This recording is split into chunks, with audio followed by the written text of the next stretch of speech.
en yakınımızda olan görme şerefiyle şereflenemedik.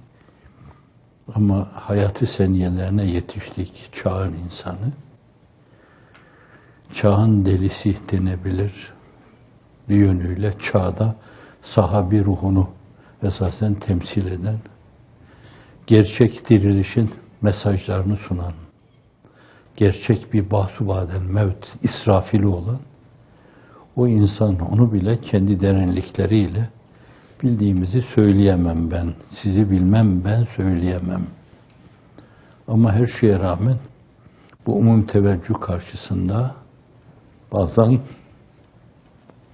ona teveccüh ederken ellerinin altında tahayyül ediyorum.